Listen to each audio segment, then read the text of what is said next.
Welcome everyone. We're down in Miamisburg here. We're getting ready to do the Main Street walking tour with Ken Ballinger. We'll get started in a little bit. Okay, one of the oldest buildings in Miamisburg is the Weaver Building.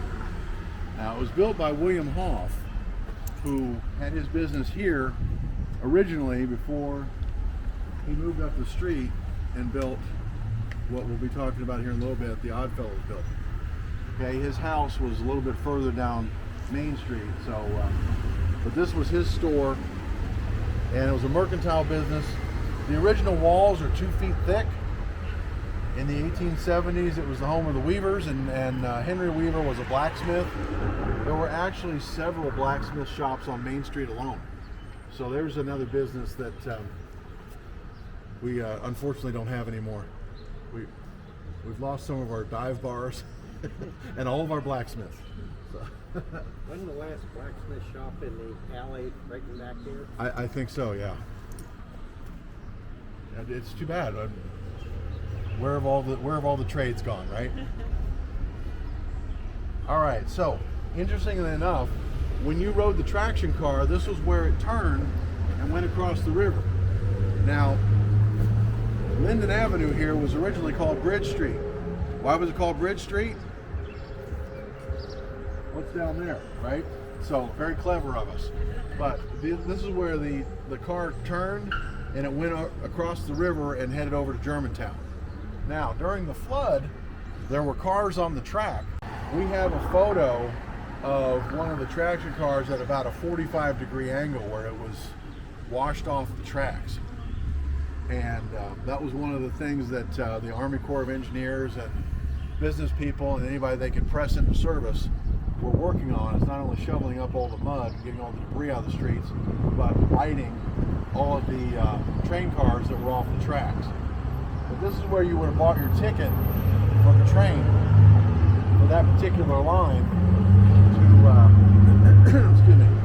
to ride wherever you were going in the area. The traction car also went all the way down, pretty much following the canal, all the way down.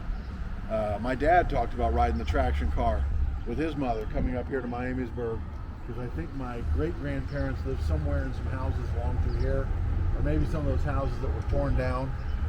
And here I am on a beautiful sunny day bragging about Miamisburg. When he told me stories about coming up here, I hated it. Everything was dark, everything was dirty. His grandparents lived in some dirty, dark second floor apartment. He hated it. Well, everything's changed now. It's a much better place to be. So, but it wasn't always that way. If we remember, we would not be doing these tours and talking about as much stuff if we were out here 20, 30, 40 years ago. It was a bit of a mess. Not a big, I think it was like 25% occupancy on the buildings, and it was a little rough. We had a reputation for a while. Thankfully, if a business does go out here in town, there's another one that wants to go in pretty quickly. So we're very fortunate there. But we're also fortunate that we have many hotels here in town, including the next building here.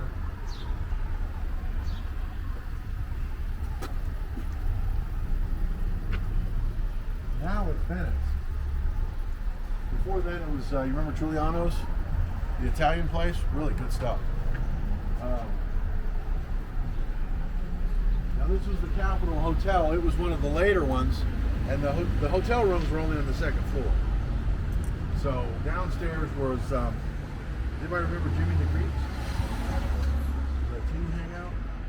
All right. Now, this is Catros, okay? These were it was Jimmy the Greeks because they were Greek immigrants, okay, or descended from Greek immigrants. The Catros, C-A-T-R-O-W, were the banking people who lived over in this part of town, so it's two different families. So anyway, the Capitol Hotel was a hotel for many years. Of course, then it was Midway's. This was a Johnson's at one time. It was Harville's, if you remember. Smorgasbords? Harville's, yes, that's right. Harville's, I think, was featured on Charles Perrault. That's great. I'd love to see that. I remember going there young. It was good. Yeah, well, those things, you know, it's like there aren't as many sucker clubs. What? You can eat for $1. Oh, I don't need They'd any be lined incentive. up every Sunday. They'd be lined all the way around the block. Those are the days. All right, moving on a little bit here. I want to talk about, once again, our friend Andrew Stalker. This is his other building. And this is where he had his, I don't know if this is where his furniture business was or if the funeral home was over here, but the funeral home was over here. Furniture, I thought. Wasn't that Shirley's on the side or something like there? Or maybe I'm thinking of a later furniture. Well, yeah, but usually, a lot of This times is what a happens is Mound a Inn. furniture store buys out a The furniture store. Mound Inn. I don't remember what was here. He's asking here. I don't remember what was in this space. Yeah, There's I a just bar, and I think it's called the Mound Inn. There was there were. many What things. I remember when I first moved to Miamisburg like 25 years ago is there was always a fire downtown. All I know is conveniently they needed parking, and conveniently several strategic things happened to go up. I'm just saying. Could be a coincidence. And that's staying in. Okay, so Mr. Stalker expanded his business here to this side of the street. Later, it was several different businesses. The first Gebhardt Schmidt funeral home was located here. As you said, Shirley Furniture was here until the 70s. But he, as I said earlier, he is the only person in Miamisburg to have two buildings with his name on it. This was actually the home of the Salvation Army for a few years. Now, interestingly enough, this was another one of those buildings that had multiple purposes. And the third floor had meeting rooms for all the fraternal groups that were in town. And one of the first elevators in Miamisburg was in this building. So there you go. Now, It's got 2 different types of bricks in it. Yeah. yeah, I think somebody, that might be an extension or a repair. Yeah, they got the same windows. But there's an awning or something that would have come down.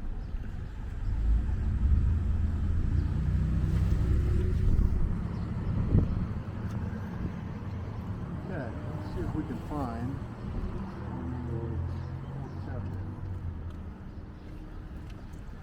Hayes and Boehner, and they still have their name in tiles on the front step. So next time you're going to the donut place, and let's face it, we all go to the donut place. Just notice that as you walk by that the name Mays and Boehner is still there in the tiles.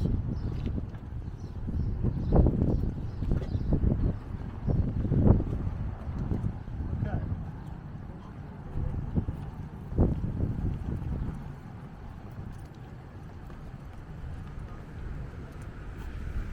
They used to have see the Shirley's up there. It's been painted over or something for a long, long time. Okay. It right. kept fading and fading, and I Yeah. guess someone's painted it.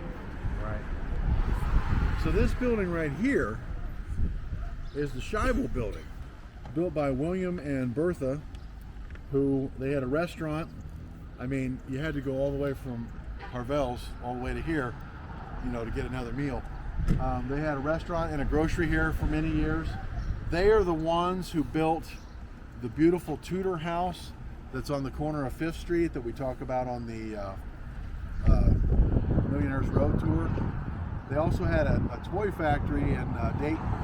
There was a toy factory here in town, but that wasn't theirs. They had one in Dayton.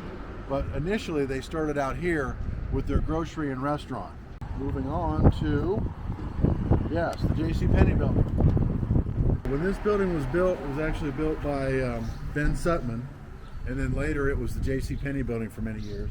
But they had to tear down 3 buildings to accommodate this new building. One of them was the Old Star Theater, and another one was the Thurkeld Grocery. So that grocery was here for many years as well. Of course, at a time when, you just walked to the grocery and you bought what you needed for the day, and then you went home and cooked it, and then the next day you came back. Before we had all the preservatives and everything, you had all these little local grocers.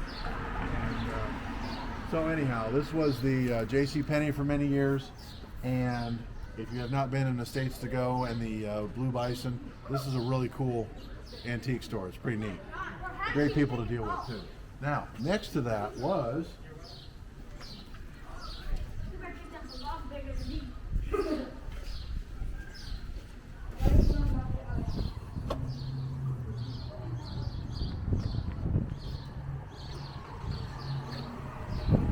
this, of course, we're all familiar with the Plaza Theater. On this site, in the 1830s, there was a building here called the Washington, not the Washington House.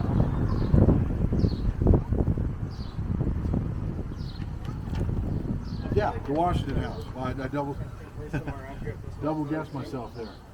Morning. Okay, so there was one of our hotels here, and downstairs in the tavern, because we are in Miamisburg, is where they drew up the plans for what was then the village of Miamisburg in the 1830s. They elected the first mayor in the Washington House. Hopefully not in the tavern, but if they did, they did. Anyone know the name of the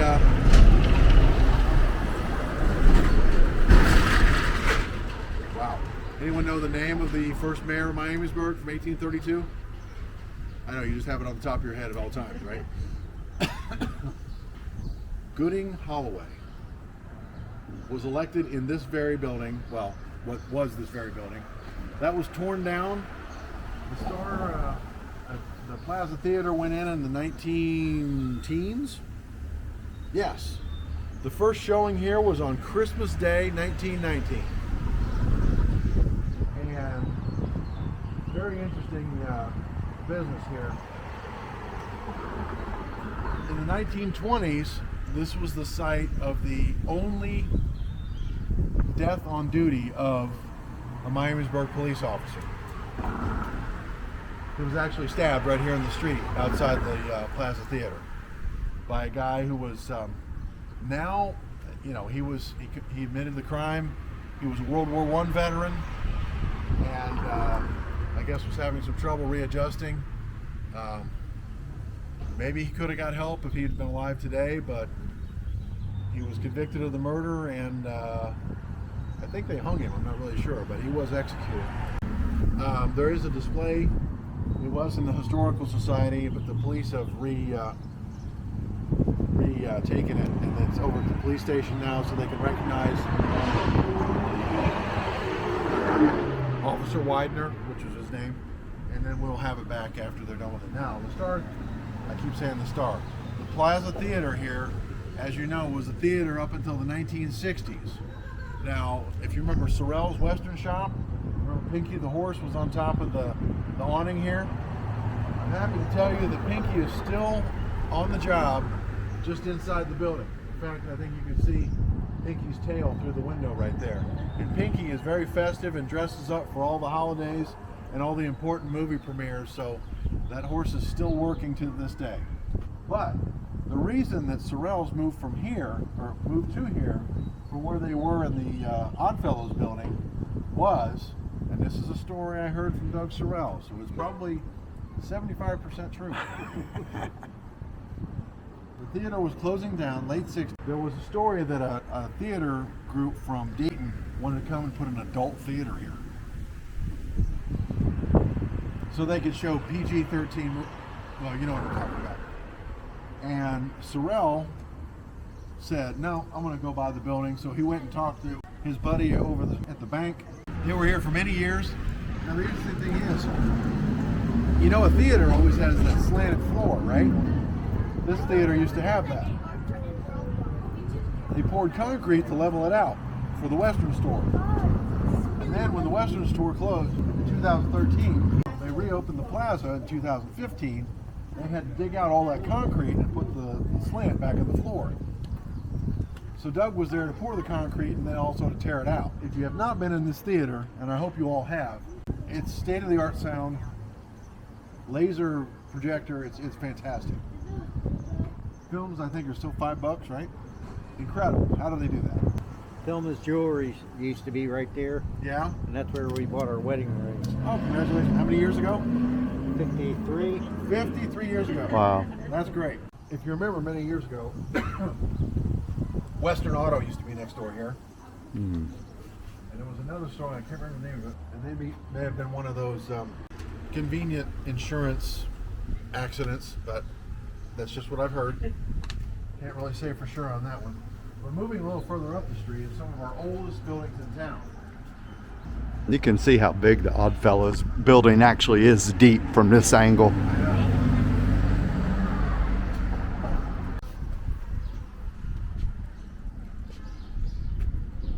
Number 21 right here used to be the Pansing building. Now Pansing is one of the people we talk about who had a house on Millionaires Row. It's actually his daughter who wrote the letter to her sister about the flood while the flood was going on. So Pansing family, very prominent in the early days of Miamisburg.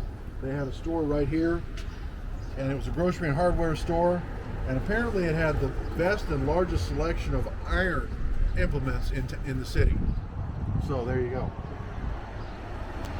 And Bernard Pansing was one of the people who helped organize one of the first banks in town, which was the Citizens National Bank. Long gone now. Okay, next in at 15 to 17 was the Jansen building. Now, we were doing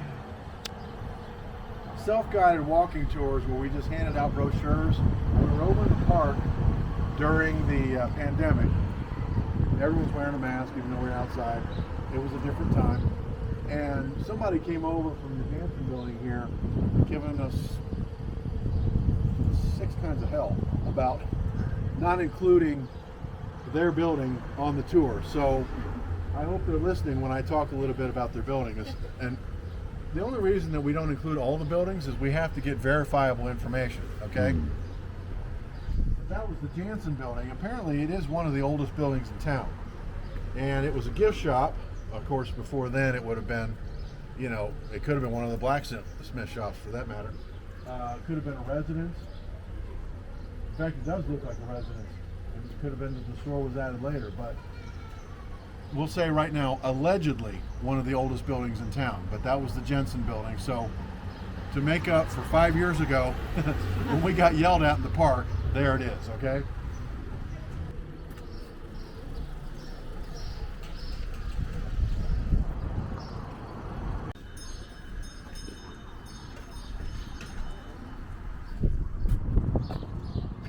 All right. This is the IWOF block, or the Oddfellows building. Does anybody know what IWOF stands for? Yeah. The International Order of Oddfellows. The Oddfellows were a fraternal organization started in England. They came to the United States 1840s-ish. You see the building in Germantown that's an Oddfellows building is from the 1840s. I believe the one in Gratis is also from the 1840s.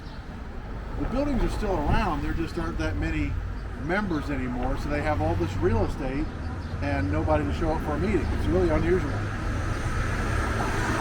They had this building from, well, they met in this building for decades, but the Oddfellows owned this entire property at one time. But the reason they're called the Oddfellows is because they were one of the first fraternal organizations to show any compassion whatsoever for poor people. And as they were creating charities, and they actually had like burial insurance for members and things like that, but as they were creating charities for poor people, which was unusual at the time, everyone looked at them and said, what a bunch of odd fellows. So it started that way. As I said, the Masonic Lodge met here for many years, along with another Masonic organization, chapter. Royal Archmasons met here with them for many years. This has been, the telephone company was here at one time.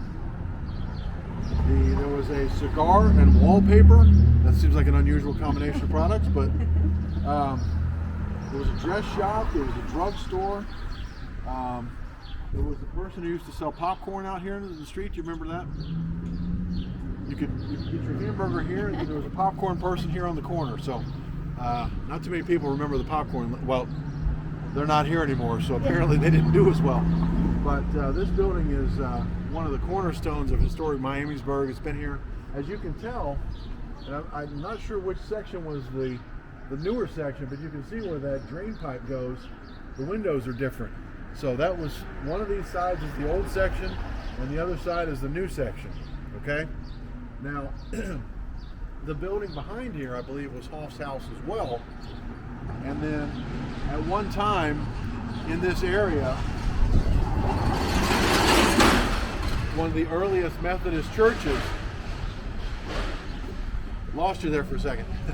One of the earliest Methodist churches was over here in this parking lot area across from Ron's Pizza. So after they bought the property on 2nd Street, that was originally the Methodist church where the lodge is, they moved from here over to there. So these organizations were all moving in and out, and they all belonged to each other's organizations. I mean, if you went to the church, or maybe you were a business person, so you belonged to, you know, the Elks or the Eagles or the Lions, or in the 1920s maybe you were a Rotarian, and you were also a member of the Odd Fellows or the KFP and the Masonic Lodge, and there was the Junior Union of United Mechanics, all these different organizations, and these guys belonged to all of them. Now this was a time before there was all the dance practice and soccer teams and all those other things, and these were single income homes, so this is what the men did in the evenings, and they made enough to pay not only their mortgage but all their dues as well. So that's what a lot of men did at the time, as well as supporting their churches and doing well in their businesses. Okay, do we have any questions at all about our section here of historic Main Street? Nothing at all. Is the Odd Fellows, they don't live there? Well, they owned the entire building at one time. The lodge itself is most of that top floor. Yeah, I was saying before, I got it to tour this upstairs building when Ron Hope was still alive, and he was still able to climb the stairs. It's been quite a few years. But we went up there, and you walk in the door, and it's just like they're ready to have a meeting. All the chairs are still set up. They probably haven't met here since, I want to say, the 70s. But there is an Odd Fellows Lodge that's over across in Germantown, and there's an Odd Fellows Museum, which those guys have been trying to open for the past decade at least. So a lot of the Odd Fellows stuff from up here, a lot of the wall hangings and things like that have gone across the river to Germantown, but the furniture is still here, and it's really amazing. It was Marion Lodge number 16. That was the name of the Odd Fellows Lodge that met here. And they also, if you know anything about the Odd Fellows, they also had a Rebecca's Lodge, which is an offshoot of the Odd Fellows. Mm-hmm. So, and it was a big deal. Lots of members, lots of city leaders were, proud Odd Fellows. So that's what guys did with their time. But yeah, I really would like to get back up there and see it again. And I think if I do, there'll be a crowd up there with me, because a lot of people are curious about that building. A lot of our ghost hunter friends have been twisting my arm to ask me, "Hey, can you get me in here? Can you?" I'm like, I don't have keys to everything. Come on, help me help you. All right. If there aren't any questions, thank you all very much for joining me this beautiful Saturday morning. It's not quite weather to wear shorts yet, but we're getting there. It is. We're getting there. We didn't get rained on today, but again, we have a really good relationship with Parks and Rec, so they took care of us. We usually don't get rain on our tours, so. But I always say nice things about Miamisburg when I'm on a tour, just in case. Now, again, a reminder that we have several more walking tours this year. The next one we're going to do, and there's so many I have to read.